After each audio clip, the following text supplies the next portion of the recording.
तुमचं सर्वांचं या चॅनलवर अगदी मनापासून स्वागत करत आहे। तर आज आपण आपल्या किचनमध्ये एक छान पारंपरिक पदार्थ बनवत आहोत। त्याचं नाव आहे घावणे। तर हे घावणे कसे बनवायचे ते आपण आता पाहूयात। तर त्याच्यासाठी मी इथे पाव किलो तांदूळ घेतलेत। तांदूळ कुठचाही तुम्ही घेऊ शकता, फक्त जे चिकट होणारे असतात जसे की इंद्रायणी वगैरे अशा प्रकारचा तांदूळ वापरायचा नाही घावण्यांसाठी।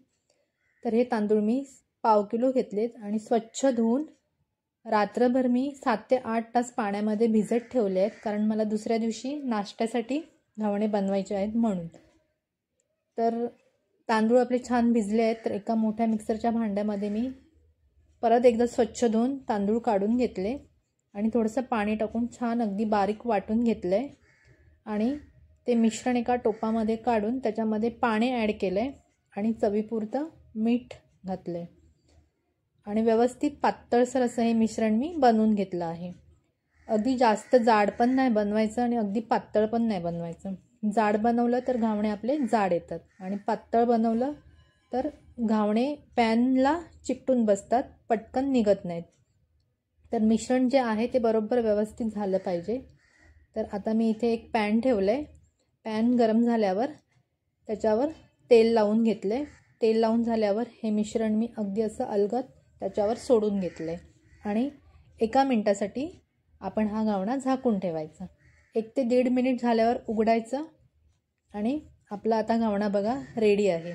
तर तो असा कलत्याच्या साहाय्याने अलगद काढून घ्यायचा। हे बघा सहज निघतोय, किती छान आणि सुंदर आहे बघा। तर आता मी एक दुसरा पण घावणा इथे काढून घेते। घावणे आपण 2 प्रकाराने करू शकतो। पिठाचे पण घावणे बनवतात, तांदळाच्या पिठाचे, पण त्याच्यापेक्षा हे अशा पद्धतीने केलेले घावणे अतिशय सुंदर लागतात। तर हे घावणे आम्ही चहासोबत खातो, खूपच सुंदर लागतात। चटणीसोबत पण खातो, पण चटणीपेक्षा चहासोबत अतिशय सुंदर लागतात। तर आज मी चटणी पण बनवलेली आहे आणि चहा पण आहे। तर बघा आपल्या घावण्याला किती छान आणि सुंदर जाळी पडली आहे। तर हे बघा सहज अगदी निघतायत पॅनमधून। हे बघा मी घावणे आधी पण थोडेसे काढून ठेवले आहेत, तुम्हाला दाखवते। बघा किती सुंदर मऊ आणि लुसलुशीत, मस्तच। तर ही बघा आपली चटणी पण रेडी आहे। चटणीची रेसिपी मी तुम्हाला नक्की शेअर करेन। तर या खायला घावणे।